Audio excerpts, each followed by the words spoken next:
กำหนดไว้นักสติคอยคุ้มกำหนดใจและกายมิใช่เดาสุ่มสติคอยคุมรู้ตัวทั่วพร้อม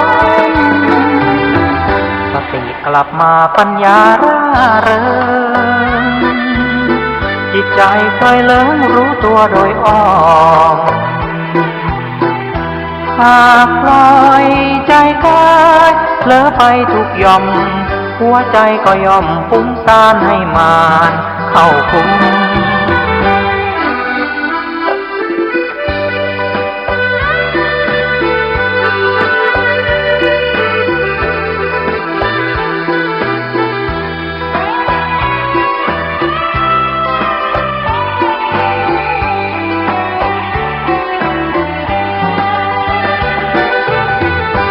โทสะโทโสโมโหโมหะกำหนดไว้นักสติคอยคุ้มกำหนดใจและกายมิใช่เดาสุ่มสติคอยคุมรู้ตัวทั่วพร้อมสติกลับมาปัญญาร่าเริงจิตใจเคยเลิงรู้ตัวโดยอ้อมหากปล่อยใจกายเผลอไปทุกย่อมหัวใจก็ย่อมฟุ้งซ่านให้มานเข้าคุม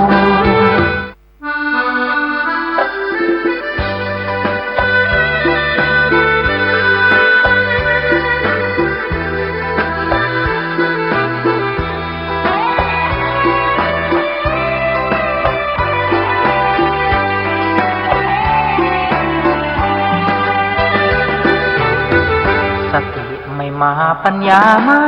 มีถ้อยคำคำนี้ควรฟังไว้สวัสดีครับท่านผู้ฟังที่เคารพข่าวชาวบ้านเสียงธรรมเสียงข่าวผมเกษตรเพชรสำริด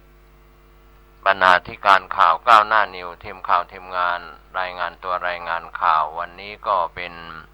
วันพฤหัสบดีที่16หลายคนหลายท่านก็มีความหวังกันนะครับในวันที่สลากกินแบ่งรัฐบาลออกนะครับทุกวันที่16และวันที่1ของเดือนอย่างไรก็ตามการหวังหวยรวยเบอร์ก็เป็นกระแสเป็นธรรมเนียมกันนะครับก็ถ้าทุ่มหมดเนื้อหมดตัวก็อาจจะหมดเนื้อหมดตัวจริงๆถ้าผิดพลาดไม่ได้เข้ามาหรือไม่ได้ขึ้นมาก็ฝากกันไว้ว่าก็มีความหวังกันทุกคนยามภาวะเศรษฐกิจตกสะเก็ดเช่นปัจจุบันธรรมะก่อนกล่าววันนี้เราก็เริ่มกันในส่วนของความเคลื่อนคลาดจากความเป็นจริงส่วนใหญ่เราก็มีความจำที่จำมาผิดครูบาอาจารย์ในสถานศึกษาที่สอนอะไรผิดสอนว่าจำมาผิด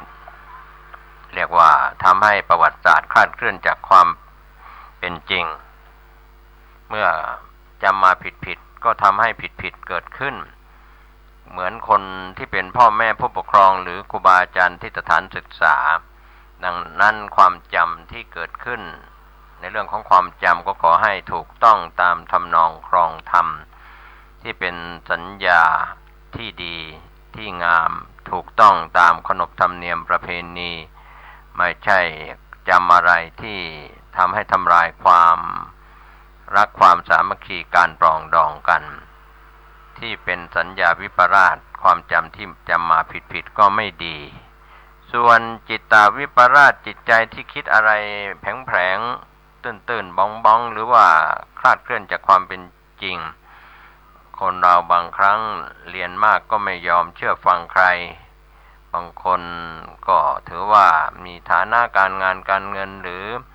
การศึกษาที่สูงก็ไม่ยอมก้มหัวให้ใครดังนั้นความอ่อนน้อมการรู้จักสัมมาคารวะนะครับไม่ว่าจะเป็นผู้ที่สูงกว่าเสมอกันหรือต่ำกว่าก็ตามการแสดงความนับถือที่เป็น จิตใจที่บ่งบอกถึงพฤตินิสัยพฤติกรรมของคนเราบางคนก็เรียกว่าเย่อหยิ่งจองหองพองขนอะไรทำนองนั้นก็ฝากไว้ในเรื่องของจิตตวิปลาสนะครับที่เราคิดอะไรที่ผิดนะครับคิดให้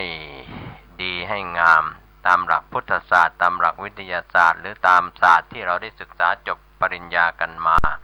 ก็หวังว่าจิตตวิปลาสคงจะเบาบางไปกับหลายคนหรือหลายท่านที่ยังมีความคิดอะไรที่ผิดก็ฝากกันไว้ในเรื่องของสัญญาจิตตวิปลาสส่วนทิฏฐิวิปลาสนั้นความเห็นผิดจากทำนองครองธรรมเห็นว่าบาปไม่มีบุญไม่มีคุณพ่อคุณแม่ไม่มีโรคนี้ไม่มีโรคหน้าไม่มีก็ทำให้ความเห็นนั้นเป็นมิจฉาทิฏฐิไปก็เรียกว่าสุดโต่งทีเดียวอันตรายทีเดียวคนที่มีทิฏฐิวิปลาสเป็นมิจฉาทิฏฐิก็ฝากกันไว้เป็นธรรมะก่อนข่าววันนี้ข่าวแรกวันนี้เราเริ่มกันกับบรรยากาศสถานการณ์ลำไยในฤดูของปีนี้ของเชียงใหม่นายสมพลแสนคำเกษตรจังหวัดเชียงใหม่กล่าวกับทีมข่าวของเชียงใหม่ว่าเกษตรกรผู้ปลูกลำไยของจังหวัดเชียงใหม่ก็เก็บเกี่ยวผลผลิตลำไยไปแล้วกว่า 100,000 ตันคิดเป็น72.97%พื้นที่ส่วนใหญ่เก็บเกี่ยวผลผลิตแล้วจะอยู่ในพื้นที่อำเภอโซนกลางของเชียงใหม่สันป่าตองสารพีแม่ริมแม่อ่อนสำหรับสถานการณ์ราคาลำไยสดช่อภายในประเทศเกรด AA รับซื้อราคากิโลกรัมละ29-31 บาทเกรด A กิโลกรัมละ25-27 บาทลำไยรูดร่วงเกรด AA กิโลกรัมละ23-24 บาทเกรด A กิโลกรัมละ13-14 บาทเกรด B กิโลกรัมละ5-6 บาทเกรด C กิโลกรัมละ1 บาทก็มีการกระจายไปยังตลาดเพื่อการส่งออกในประเทศเพื่อนบ้านรวมทั้งตลาดภายในประเทศกระจายผลผลิตไปยังตลาดไทยตลาดสี่มุมเมืองห้างสรรพสินค้าขนาดใหญ่นะครับก็ผลผลิตก็ออกกันมามากมายนะครับในช่วงของเดือนสิงหาคมนี้เรื่องของลำไยอาจจะล้นตลาดไม่ล้นตลาดหรือราคาร่วงหล่นลงมาอีกก็อาจจะเกิดขึ้นได้ในส่วนจังหวัดแพร่เชิญชวนหน่วยงานองค์กรต่างๆส่งรายชื่อบุคคลที่เป็นพ่อค้าที่ดีเข้ารับการคัดเลือกเป็นขออภัยนะครับไม่ใช่พ่อค้านะครับส่งรายชื่อบุคคลซึ่งเป็นพ่อที่ดีเข้ารับการคัดเลือกเป็นพ่อตัวอย่างแห่งชาติประจำปี 2561 ขยายเวลาออกไปถึง 17 สิงหาคมนี้นายโชคดีอมรวัฒน์รองผู้ว่าราชการจังหวัดแพร่กล่าวกับทีมข่าวของจังหวัดแพร่ว่าสมาคมผู้อาสาสมัครและช่วยการศึกษาผู้จัดงานวันพ่อแห่งชาติได้กำหนดจัดงานวันพ่อแห่งชาติประจำปี 2561 เป็นปีที่ 39 เพื่อเฉลิมพระเกียรติและแสดงความจงรักภักดีแด่พระบาทสมเด็จพระปรมินทรมหาภูมิพลอดุลยเดชบรมนาถบพิตรพระราชบิดาแห่งชาติและคัดเลือกยกย่องสรรเสริญบุคคลซึ่งเป็นพ่อที่ดีสมควรได้รับเกียรติบัตรเป็นพ่อตัวอย่างแห่งชาติประจำปีนี้นะครับตรงกับวันที่ 5 ธันวาคม 2561 ณ สโมสรทหารบกและก็ได้ขอความร่วมมือจังหวัดแพร่พิจารณาดำเนินการคัดเลือกพ่อตัวอย่างแห่งชาติประจำปี 2561 จำนวน 2 คนภายในวันที่ 6 สิงหาคม 2561 ที่ผ่านมานั้นขณะนี้ผู้สมัครคัดเลือกพ่อตัวอย่างแห่งชาติประจำปีของจังหวัดแพร่เพียง1 รายจังหวัดแพร่จึงขยายเวลาในการเปิดรับรายชื่อพ่อตัวอย่างเข้ารับการคัดเลือกพ่อตัวอย่างแห่งชาติประจำปี 2561 จากหน่วยงานองค์กรและบุคคลต่างๆออกไปจนถึง 17 สิงหาคมก็คือในวันพรุ่งนี้สามารถส่งเอกสารประกอบการรับสมัครและก็หนังสือรับรองการตรวจสอบประวัติบุคคลจากสถานีตำรวจได้ณที่ว่าการอำเภอตามภูมิลำเนาที่ท่านอาศัยอยู่นะครับหรือสอบถามไปที่กลุ่มงานอำนวยการสำนักงานจังหวัดแพร่ 0545111411 ในวันเวลาราชการนะครับ ส่วนข่าวจากจังหวัดลำพูนเตรียมแผนซักซ้อมผู้พิการหากเกิดสถานการณ์ภัยพิบัติฉุกเฉินนางแจ่มจันทร์เกียรติกุลพัฒนาสังคมและความมั่นคงของมนุษย์จังหวัดลำพูนกล่าวกับทีมข่าวของลำพูนวันนี้ว่าสถานการณ์อุทกภัยในประเทศไทยที่ซึ่งเกิดขึ้นมาเมื่อปี 2554 นั้นทำให้ประชาชนได้รับผลกระทบกว่า 12.8 ล้านคนพบว่าในจำนวนดังกล่าวมีผู้พิการที่ประสบปัญหาอุทกภัยถึง 145,011 คนก็เห็นได้ว่าภัยพิบัติทางธรรมชาติส่งผลกระทบต่อวิถีชีวิตกลุ่มคนทุกกลุ่มรวมทั้งผู้พิการด้วยจากการวิเคราะห์ปัญหาและสถานการณ์ด้านภัยพิบัติที่เกิดขึ้นในประเทศไทยหลายๆกรณีก็พบว่ายังขาดระบบการจัดการภัยพิบัติที่เป็นระบบนับตั้งแต่การเฝ้าระวังภัยพิบัติการเตรียมความพร้อมสำหรับคนพิการและชุมชนจัดทำแผนคนพิการเพื่อช่วยเหลือคนพิการในกรณีเกิดภัยพิบัติระบบอาสาสมัครเตือนภัยพิบัติสำหรับคนพิการการแจ้งเตือนที่คนพิการสามารถเข้าถึงและใช้ประโยชน์ได้การช่วยเหลือการเคลื่อนย้ายคนพิการในระยะเร่งด่วนโดยการสนับสนุนมีศูนย์พักพิงซึ่งสามารถให้ความช่วยเหลือคนพิการทุกประเภทการบริหารจัดการที่มีประสิทธิภาพรวมถึงฟื้นฟูเยียวยาภายหลังสถานการณ์ภัยพิบัติสิ้นสุดลงจังหวัดลำพูนนั้นมีผู้พิการ 2679 คนอาศัยอยู่ในพื้นที่575 หมู่บ้าน51ตำบล8อำเภอแม้ว่าจังหวัดลำพูนจะมีโอกาสเกิดภัยพิบัติรุนแรงในอัตราที่ต่ำแต่จังหวัดลำพูนยังมีสถิติการเผชิญปัญหาภัยพิบัติที่ไม่รุนแรงมากอย่างต่อเนื่องไม่ว่าจะเป็นน้ำท่วมแผ่นดินไหวลมพายุในช่วงฤดูร้อนเหตุการณ์ดังกล่าวไม่รุนแรงถึงขั้นเป็นอันตรายต่อชีวิตแต่สำหรับผู้พิการแล้วสมควรอย่างยิ่งที่ต้องได้รับการเอาใจใส่ให้ความรู้ฝึกทักษะการป้องกันตัวเองและก็การช่วยเหลือคนในครอบครัวพร้อมเผชิญกับสถานการณ์ภัยพิบัติฉุกเฉินถ้าเกิดขึ้นนะครับก็ในส่วนปัญหาของภัยพิบัติศูนย์บริการคนพิการของจังหวัดลำพูนนั้นมีสำนักงานพัฒนาสังคมและความมั่นคงของมนุษย์จังหวัดลำพูนร่วมกับองค์กรปกครองส่วนท้องถิ่น3พื้นที่มีเทศบาลทากาศอำเภอแม่ทาจังหวัดลำพูนเทศบาลตำบลป่าไผ่อำเภอลี้เทศบาลตำบลก้ออำเภอลี้จังหวัดลำพูนเป็น3พื้นที่ที่ประสบภัยและมีความประสงค์เข้าร่วมโครงการเตรียมความพร้อมคนพิการและผู้ดูแลคนพิการในสถานการณ์ภัยพิบัติประจำปี 2561 ในปีนี้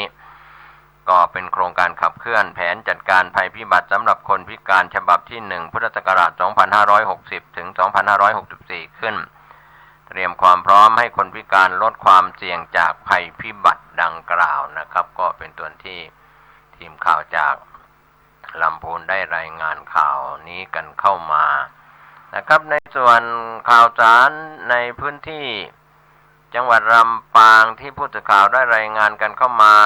มีการมอบรถห้องสมุดเคลื่อนที่แก่กศน13อำเภอเดินหน้าส่งเสริมสร้างสังคมรักการอ่านก็เป็นโครงการลำปางเดินหน้าต่อเนื่องแผนงานเชิงรุกสร้างสรรค์ปันสุขให้กับประชาชนชาวลำปางนะครับก็ได้มีการเรียกว่ามินิโมบายห้องสมุดเคลื่อนที่สู่ชุมชนก็เป็นโครงการนี้มีเป็นงบประมาณปี 2561 จากสถาบันพัฒนาการศึกษานอกระบบและการศึกษาตามอัธยาศัยภาคเหนือจังหวัดลำปางก็ได้รับงบสนับสนุนงบประมาณงบพัฒนาจังหวัดลำปาง 1,950,000 บาทจะทำรถห้องสมุดเคลื่อนที่สู่ชุมชนชื่อว่ารถอ่านฉันจำนวน13คันเพื่อมอบให้กับสำนักงานการศึกษานอกระบบและการศึกษาตามอัธยาศัยกศน.อำเภอต่างๆทั้ง13อำเภอของจังหวัดลำปางแล้วนะครับก็เป็นตัวข่าวจากลำปางที่ทีมข่าวได้รายงานกันเข้ามาคณะทันตแพทยศาสตร์มหาวิทยาลัยพะเยาเปิดให้บริการสุขภาพช่องปากฟรีนะครับรองศาสตราจารย์ทันตแพทย์ดร.คมสันต์บุญยสิงห์คณบดีคณะทันต ตแพทยศาสตร์มหาวิทยาลัยพะเยากล่าวกับทีมข่าวของพะเยาวันนี้ว่าในส่วนคณะทันตแพทยศาสตร์มหาวิทยาลัยพะเยาเปิดบริการทางทันตกรรมมีการตรวจช่องปากเอ็กซเรย์ด้วยระบบคอมพิวเตอร์ขูดหินปูนอุดฟันถอนฟันผ่าฟันคุดทำฟันเด็กรักษาโรคเหงือกอักเสบรักษารากฟันใส่ฟันแล้วก็แก้ปัญหาการบดเบี้ยวผู้ที่ต้องการรักษารากฟันในฟันหน้าทำการรักษาได้ทันทีภายในเดือนสิงหาคมถึงเดือนกันยายนนี้การใส่ฟันเป็นฟันหลังหรือยกซับซ้อนมีค่าใช้จ่ายเฉพาะค่าวัสดุและก็การรักษาทำโดยนิสิตทันตแพทย์ภายใต้การดูแลอย่างใกล้ชิดจากอาจารย์ผู้เชี่ยวชาญฟรีไม่มีค่ารักษาเปิดให้บริการในวันจันทร์อังคารพุธและศุกร์ระหว่างเวลา 9 นาฬิกาถึง 13 นาฬิกา 30 นาทีและ 13 นาฬิกาถึง 15 นาฬิกาณชั้น 1 อาคารปฏิบัติการทันตกรรมคณะทันตแพทยศาสตร์มหาวิทยาลัยพะเยาประชาชนที่สนใจก็เข้ารับบริการสุขภาพช่องปากสอบถามรายละเอียดได้ที่ 054 466 666 ต่อ 4703 หรือ 4732 ในช่วงวันเวลาราชการนะครับก็เป็นส่วนที่ทางทีมข่าวของพะเยาได้รายงานกันเข้ามาหน่วยงานสังกัดกระทรวงแรงงานในพื้นที่จังหวัดแม่ฮ่องสอนทำงานส่งเสริมสิทธิด้านแรงงานแล้วนะครับทีมข่าวจากจังหวัดแม่ฮ่องสอนรายงานเข้ามาจากร้อยเอกจรัญคุณยศยิ่งสวัสดิการและคุ้มครองแรงงานจังหวัดแม่ฮ่องสอนกล่าวถึงเป็นความร่วมมือกับชมรมเจ้าหน้าที่ความปลอดภัยในการทำงานจังหวัดแม่ฮ่องสอนโดยสำนักงานประกันสังคมจังหวัดแม่ฮ่องสอนก็จัดอบรมโครงการเผยแพร่ประชาสัมพันธ์งานประกันสังคมกฎหมายคุ้มครองแรงงานความปลอดภัยในการทำงานประจำปีนี้ที่ห้องประชุมสมาคมชมรมผู้สูงอายุจังหวัดแม่ฮ่องสอนอำเภอเมืองแม่ฮ่องสอนจังหวัดแม่ฮ่องสอนก็เป็นการประชุมกันมาแล้วเมื่อ 15 สิงหาคมที่ผ่านมามีผู้เข้ารับการอบรม 60 คนก็มีการบรรยายเรื่องประกันสังคมกฎหมายคุ้มครองแรงงานความปลอดภัยในการทำงานโดยร้อยเอกจรัญคุณยศยิ่งสวัสดิการและคุ้มครองแรงงานจังหวัดแม่ฮ่องสอนและก็ชมรมเจ้าหน้าที่ความปลอดภัยในการทำงานของจังหวัดแม่ฮ่องสอนการให้ความรู้เรื่องดับเพลิงและฝึกปฏิบัติเกี่ยวกับการดับเพลิงขั้นต้นโดยวิทยากรจากเทศบาลเมืองแม่ฮ่องสอนก็ขอบคุณทีมข่าวคุณอมริตจานุวีจากสวทแม่ฮ่องสอนได้รายงานข่าวกันเข้ามาวันนี้นะครับข่าวจากจังหวัดในพื้นที่นะครับวันนี้ก็มีข่าวจากจังหวัดเชียงรายที่รัฐมนตรีช่วยว่าการกระทรวงเกษตรและสหกรณ์ลงพื้นที่จังหวัดเชียงรายมอบนโยบายพัฒนาเกษตรอินทรีย์กับกลุ่มเครือข่ายเกษตรอินทรีย์ในกลุ่มจังหวัดภาคเหนือตอนบนที่2แล้วนะครับโดยกลุ่มเกษตรอินทรีย์ของพื้นที่มีพื้นที่ 250,000 ไร่ภายในปี 2564 เป็นโครงการที่จะต่อเนื่องนะครับที่สารกลางจังหวัดเชียงรายเมื่อวานนี้นายวิวัฒน์สัญญกรรมธรรัฐมนตรีช่วยว่าการกระทรวงเกษตรและสหกรณ์ก็ร่วมเป็นสักขีพยานลงนามข้อตกลงการพัฒนาเกษตรอินทรีย์กลุ่มจังหวัดภาคเหนือตอนบนที่2ลงนามบันทึกข้อตกลงของการพัฒนาเกษตรอินทรีย์จังหวัดเชียงรายก็มีนายประจนปัสสกุลผู้ว่าราชการจังหวัดเชียงรายพร้อมด้วยผู้แทนผู้ว่าราชการจังหวัดในกลุ่มจังหวัดภาคเหนือตอนบนที่2ผู้แทนเกษตรกรผู้ผลิตพืชอินทรีย์ผู้ผลิตข้าวอินทรีย์ผู้ผลิตเกษตรอินทรีย์ระบบ GPS ร่วมลงนามเป็นบรรยากาศชื่นมื่นกันเมื่อวานนี้โดยมีรัฐมนตรีช่วยว่าการกระทรวงเกษตรและสหกรณ์นายวิวัฒน์สัญญกรรมธรเป็นสักขีพยานร่วมในพิธีดังกล่าวนะครับก็เป็นส่วนหนึ่งของข่าวสารที่เกิดขึ้นวันนี้ขอท่านได้ติดตามข้อมูลข่าวสารขอบคุณ FM 104.50 เมกะเฮิรตซ์ตั้งอยู่ที่วัดฝายหินตำบลสุเทพอำเภอเมืองเชียงใหม่ขอบคุณพี่น้องสื่อมวลชนในพื้นที่8จังหวัดภาคเหนือตอนบนขอบคุณในส่วนของท่านผู้ชมท่านผู้ฟังที่ติดตามรับชมรับฟังข่าวชาวบ้านเสียงธรรมเสียงข่าวขอทุกคนทุกท่านปฏิบัติภารกิจสุขกายสุขใจในทั่วหน้ากันสวัสดีครับสวัสดีครับท่านผู้ฟังที่เคารพเก การแบ่งปันความคิดดีๆวันนี้ผมเกษตรเพชรสำริดวิทยากรก็นำเรื่องของวิมานวัตถุมาแบ่งปันให้ท่านได้คิดได้พิจารณากันซึ่งวิมานวัตถุนั้นมีในพระสุตตันตปิฎกก็นำเสนอกันต่อเนื่องมาว่าคนเราที่ในสมัยเกิดเป็นมนุษย์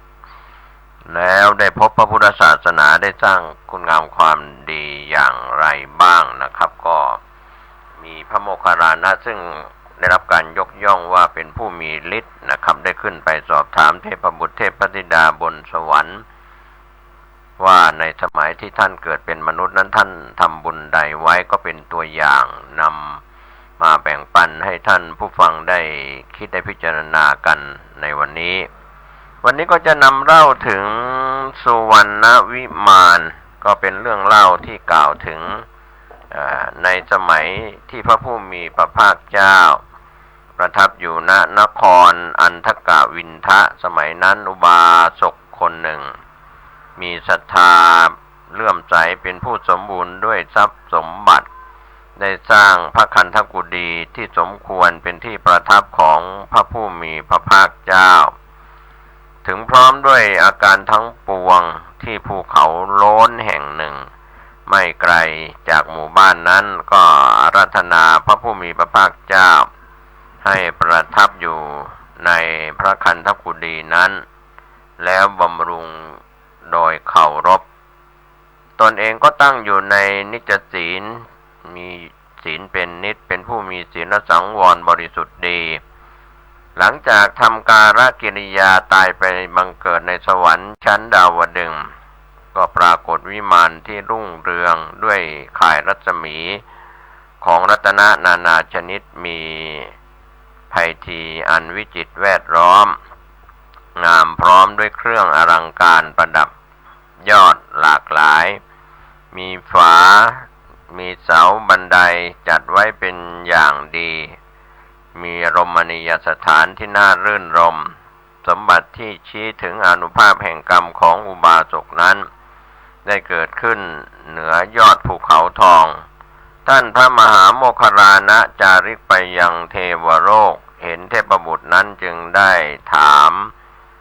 เทพบุตรนั้นว่าวิมานเหนือภูเขาทองของท่านมีรัศมีสว่างไปทุกส่วนปกคลุมด้วยข่ายทองผูกขึงข่ายกระดึงไว้เสาวิมานทุกต้นแปดเหลี่ยมทำไว้อย่างดีล้วนแล้วด้วยแก้วไพฑูรย์ที่เหลี่ยมหนึ่งสร้างด้วยรัตนะ7ประการมีพื้นอันน่ารื่นรมใจ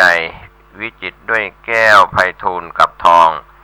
แก้วผลึกกับเงินแก้วรายเพชรตาแมวกับมุกดาและแก้วมณีแดงทับทิมที่วิมานนั้นธุลีไม่ฟุ้งหมู่จันทันมีสีเหลืองที่สร้างไว้รับช่อฟ้าสร้าง4บันไดไว้4ทิศสว่างไสวด้วยห้องรัตนะต่างๆดุจดวงอาทิตย์ที่วิมานนั้นมีไพฑีย์จัดไว้เป็นพิมพ์เดียวกันประหนึ่งเนรมิตไว้เป็นสัดส่วนเมื่อส่องแสงจึงสว่างไสวไปโดยรอบทั้ง4ทิศในวิมานอันประเสริฐนั้นท่านที่เป็นเทพบุตรผู้มีรัศมีมากรุ่งโรจน์ด้วยวรรณะดุจอาทิตย์ที่กำลังอุทัยขึ้นนี้ก็เป็นผลแห่งทานหรือศีลอันชรีกรรมของท่านเทพบุตรนั้นถูกพระโมคคัลลานะถามแล้วจึงพยากรณ์ปัญหาของกรรมที่มีผลอย่างนี้ว่าข้าพเจ้าอยู่ในเมืองอันทกวินทะเลื่อมใสแล้วได้สร้างวิหารถวายพระพุทธเจ้าเผ่าพันธุ์ของพระอาทิตย์ด้วยมือของตนข้าพเจ้ามีใจเลื่อมใสได้ถวายของหอมดอกไม้ปัจจัยเครื่องรูปไล้แล้วก็วิหารแด่พระศาสดาในเมืองอันทกวินทานั้นเพราะบุญนั้นข้าพเจ้าจึงได้ผลนี้จึงมีสิทธิ์ในนันทนาวันข้าพเจ้ามีหมู่เทพอัปสรฟ้อนรำขับร้องห้อมล้อมรื่นรมอยู่ในนันทนาวันอันประเสริฐที่น่ารื่นรมประกอบด้วย สกุลชาตินานาชนิด เมื่อเทวดาเล่าแจ้งถึงบุญกรรมของตนอย่างนี้แล้วพระเถระได้แสดงธรรมแก่เทพบุตรนั้นพร้อมทั้งบริวารแล้วก็กราบทูลความนั้นถวายพระผู้มีพระภาคเจ้าพระผู้มีพระภาคเจ้าได้ทรงทำเรื่องนั้นให้เป็นเหตุที่เกิดขึ้นแสดงธรรมโปรดพุทธบริษัทในที่ประชุมในเมืองมนุษย์ในสมัยนั้นคำสอนนี้ได้เกิดประโยชน์กับมหาชน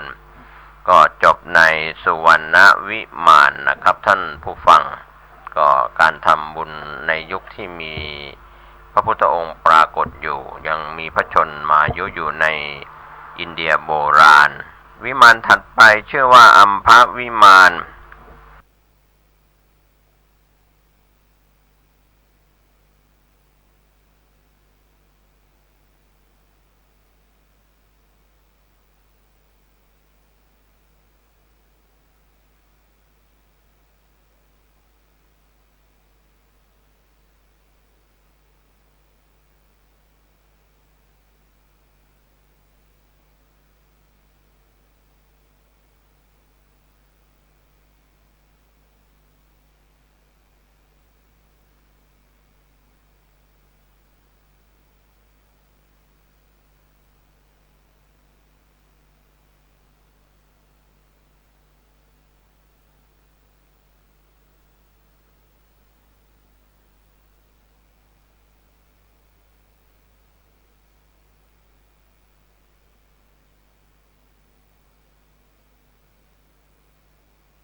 างครั้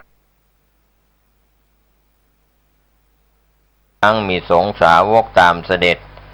ชนทั้งหลายก็พากันบูชาพระผู้มีพระภาคเจ้าด้วยดอกไม้และของหอมนานาชนิดแล้วก็กราบทูลอาราธนาว่าข้าแด่พระองค์ผู้เจริญขอพระองค์โปรดประทานภิกษุแก่พวกข้าพระองค์10 รูปบ้าง20 รูปบ้าง30 รูปบ้างเพื่อรับอาหารและบิณฑบาตยังเรือนของพวกข้าพระองค์แล้วก็รับบาตรของพระผู้มีพระภาคเจ้าปูลาดอาสนะน้อมถวายอาหารบิณฑบาตโดยเคารพเมื่อพระพุทธองค์เสร็จสิ้นภัตกิจแล้วทรงแสดงพระธรรมเทศนาโปรดชนเหล่านั้นบางพวกก็ตั้งอยู่ในสรณาคมบางพวกก็ตั้งอยู่ในโสดาปัตติผลสกิทาคามีผลอนาคามีผลทรงอนุเคราะห์มหาชนดังนี้แล้วก็เสด็จกลับไปยังวิหารรอคอยภิกษุที่กลับจากบิณฑบาตครั้นภิกษุทั้งหลายเสร็จภัตกิจแล้วภิกษุผู้ประถากจึงกราบทูลให้ทรงทราบพระพุทธองค์เสด็จมาประทับนั่งที่ศาลาปรนนิบัติทรงประทานโอวาทภิกษุสงฆ์ว่าดูก่อนภิกษุทั้งหลายพวกเธอจงยังประโยชน์ตนและก็ประโยชน์ท่านให้ถึงพร้อมด้วยความไม่ประมาทเถิดแล้วก็ตรัสพระคาถาว่าการได้เกิดเป็นมนุษย์หาได้ยากการเกิดขึ้นของพระพุทธเจ้าหาได้ยากพระสัทธรรมหาได้ยากยิ่ง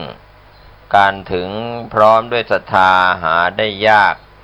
การบวชหาได้ยากการได้ฟังพระธรรมหาได้ยากยิ่งณที่นั้นภิกษุก็ทูลถามกรรมฐานพระผู้มีพระภาคเจ้าประทานกรรมฐานที่เหมาะกับจริตของภิกษุเหล่านั้นแล้วจากนั้นบรรดาภิกษุทั้งหลายถวายบังคมลาแล้วก็ไปสู่ที่พักกลางวันของตนก็บ้างก็ไปที่ป่าบ้างก็ไปที่โคนไม้บ้างก็ไปยังภูเขาไปยังถ้ำเหล่านี้เป็นต้นพระผู้มีพระภาคเจ้าเสด็จเข้าพระคันธกุฎีหากมีพุทธประสงค์ก็จะทรงสำเร็จสีหสายญาติครู่หนึ่งครั้นพระวรกายปลอดโปร่งแล้วเสด็จลุกขึ้นประทับนั่งตรวจดูสัตว์โลกว่าคามหรือนิคมที่พระองค์เสด็จไปประทับอยู่นั้นเป็นกิจในปุเรพัทส่วนกิจในปัจฉาพัทเวลาเย็นนะครับท่านผู้ฟังก็พระพุทธองค์ก็ทรงแสดงธรรมโปรดมหาชนช่วงเย็นครั้นได้เวลาอันสมควรแล้วมหาชนก็พากันถือดอกไม้และก็ของหอมเข้าไปประชุมกันในพระวิหารเมื่อบริษัทพร้อมเพรียงกันแล้วพระผู้มีพระภาคเจ้าก็เสด็จมาประทับที่พุทธอาฏแสดงธรรมอันควรแก่การเวลาจริตของมหาชนเหล่านั้นแล้วทรงส่งบริษัทกลับไปมหาชนต่างถวายบังคมพระผู้มีพระภาคเจ้าแล้วก็พากันหลีกไปนี้ถือว่าเป็นปัจฉาพัทเวลาภายหลังพัทกิจในปฐมยามคือในยามที่หนึ่งเวลาค่ำคืนประทานโอวาทกับพระภิกษุหลังจากเสร็จกิจในปัจฉาพัทแล้วพระพุทธองค์ประสงค์ก็ทรงสงฆ์พระวรกายด้วยน้ำเสด็จเข้าซุ้มอันเป็นที่สงสนานแล้วก็ทรงครองจีวรเฉวียงบ่าเสด็จไปประทับนั่งบนพุทธอาฏที่ภิกษุอุปถากเตรียมไว้ทรงประทับอยู่ครู่หนึ่งตามลำพังพระองค์เดียวภิกษุทั้งหลายก็พากันมาเฝ้าบางพวกก็ทูลถามปัญหาบางพวกก็ทูลขอฟังธรรมพระผู้มีพระภาคเจ้าก็อนุเคราะห์กับภิกษุเหล่านั้นทรงแก้ปัญหาทรงแสดงธรรมแล้วก็ประทานโอวาทพระพุทธองค์ประทับอยู่ตลอดยามต้นด้วยกิจเหล่านี้ครั้นได้เวลาอันควรภิกษุทั้งหลายถวายบังคมลาและก็หลีกไปนี่ถือว่าเป็นกิจในปฐมยามที่หนึ่ง กิจในมัชฌิมยาม เวลาเที่ยงคืนนะครับท่านผู้ฟังทรงวิสัชนาแก้ปัญหากับเทวดา เมื่อพระพุทธองค์สิ้นสุดกิจในยามที่หนึ่งเหล่าเทวดาในหมื่นโลกธาตุก็ได้โอกาสพากันเข้าเฝ้าพระผู้มีพระภาคเจ้าต่างทูลถามปัญหาที่เตรียมมา โดยที่สุดแม้ปัญหานั้นจะมีอักขระเพียง4 ตัวพระผู้มีพระภาคเจ้าก็ทรงวิสัชนาปัญหาให้กับเทวดาที่เข้าทูลถามก็ทรงยังให้เวลาของเที่ยงคืนมัชฌิมยามผ่านไปด้วยการอนุเคราะห์เทวดาทั้งหลายก็ถือว่าเป็นมัชฌิมยามกิจในปัจฉิมยามยามสุดท้ายเวลาใกล้รุ่งนะครับทรงแผ่ข่ายพระญาณของพระพุทธองค์ตรวจดูสัตว์โลกกิจในยามสุดท้ายนี้นะครับท่านผู้ฟังแบ่งเป็น3 ระยะแรกพระพุทธองค์เสด็จจงกรมเพื่อทรงเปลื้องความล้าแห่งพุทธสรีระพระวรกายของพระองค์ระยะที่2ทรงสำเร็จสีหสายญาติพระปรัชเบื้องขวานะครับก็พักผ่อนส่วนระยะที่3เสด็จลุกขึ้นประทับนั่งทรงตรวจดูสัตว์โลกนะครับในพรหมชานสูตรพระสุตตันตปิฎกนะครับท่านผู้ฟังกล่าวถึงพระสัมมาสัมพุทธเจ้าทุกพระองค์ทรงแผ่ข่ายพระญาณตรวจดูสัตว์โลกวันละ2 ครั้งเวลาย่ำรุ่งเวลาบ่ายเพื่อพิจารณาบุคคลผู้สร้างสมบุญญาธิการไว้ด้วยอำนาจทานศีลบารมีในสำนักของพระพุทธเจ้าองค์ก่อนๆเพื่อเสด็จไปโปรดชนเหล่านั้นให้ได้มนุษย์สมบัติสวรรค์สมบัตินิพพานสมบัติตามบุญบารมีของแต่ละคนก็มิทรงคำนึงถึงว่าหนทางนั้นจะไกลหรือใกล้เพียงใดนี่ก็เป็นกิจในปัจฉิมยามดังนั้นถ้าเรามองไปถึงสมัยพุทธกาลสถานที่มีภิกษุอยู่แม้เพียงรูปเดียวท่านก็จะเตรียมจัดพุทธอาฏไว้พร้อมที่จะรับเสด็จพระพุทธองค์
กำลังฟัง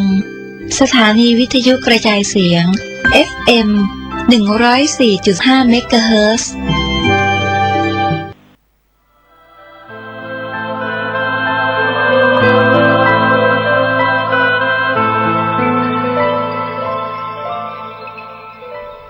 พระสงฆ์ต้องจาริกคือเดินไปหางาน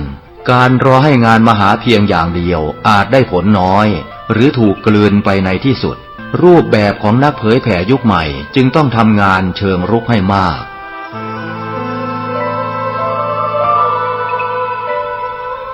เมื่อเปรียบเทียบกับงานเผยแผ่ในยุคแรกพระสงฆ์ในสมัยพุทธกาลทำงานเชิงรุกทำงานบุกเบิกตลอดเวลาดังจะเห็นได้จากพุทธจริยาที่เสด็จไปทุกหนทุกแห่งเพื่อทรงเทศนาโปรดสัตว์โลก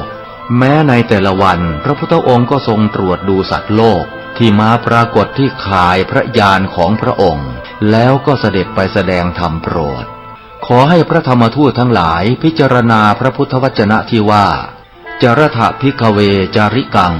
พหุชนะหิตายะพหุชนะสุขายะโลกานุกัมปายะดูก่อนภิกษุทั้งหลายขอพวกเธอจงเที่ยวจาริกไปเพื่อสร้างประโยชน์เกื้อกูลเพื่อความสุขแก่มวลมหาชนเพื่ออนุเคราะห์ชาวโลกเถิด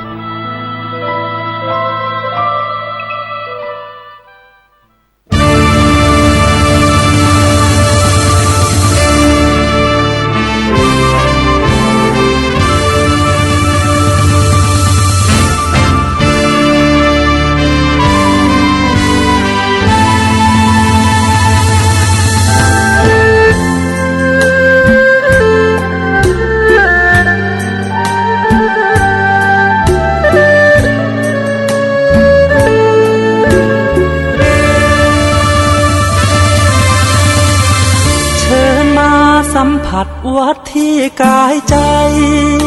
มาเถิดชาวพุทธหญิงชายฝึกกายคุ้มใจให้มัน